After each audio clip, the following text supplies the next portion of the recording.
Upon completing this video, you will be able to identify the following. What is WHMIS all about? How do I identify the hazards when using materials? Where is the information? And what does the information mean to me? WHMIS stands for Workplace Hazardous Material Information System.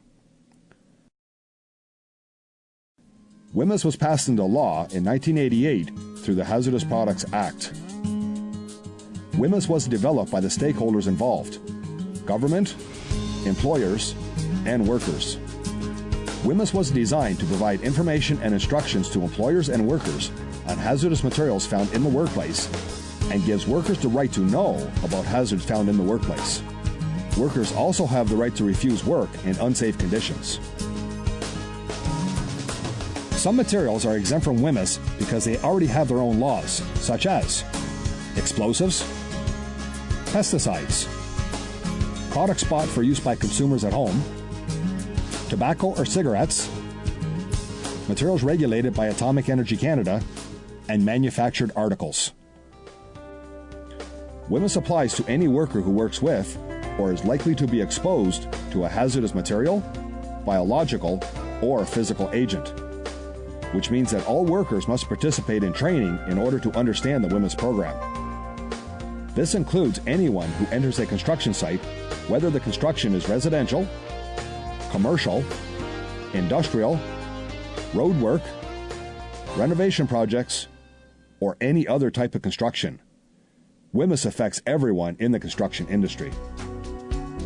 The three main methods of communicating the hazard information contained within the WHMIS program includes labels, material safety data sheets, or MSDSs for short, and worker education and training.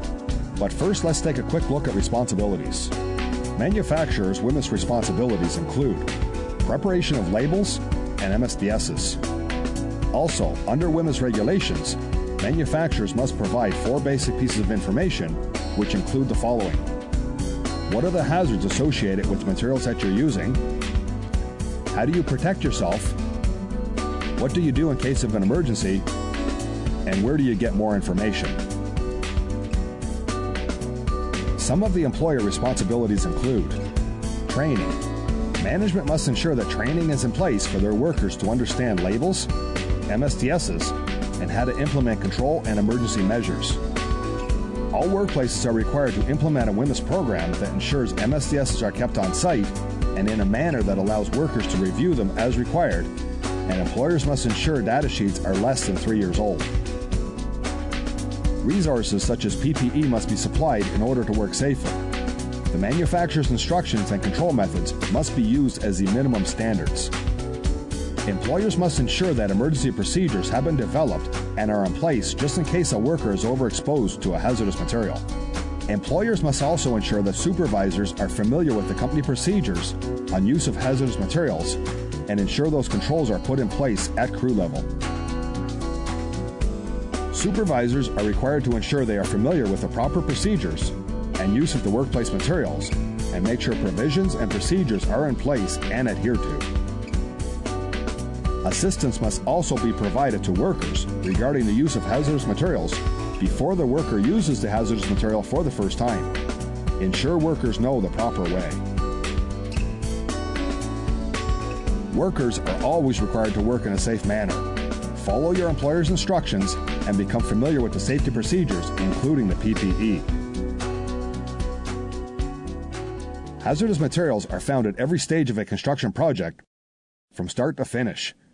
Examples would include form oil, concrete and brick dust, which contains silica, gasoline, propane, lubricants, cleaners such as WD-40, caulkings, adhesives such as contact cement, PVC, or ABS glue, wood and drywall dust, and paints. In this section, we reviewed the legislation, including worker rights, the purpose of WHMIS, who WHMIS applies to, the information delivery methods, responsibilities of manufacturers, employers, supervisors, and workers. And lastly, we took a look at examples of hazardous materials found on a construction site.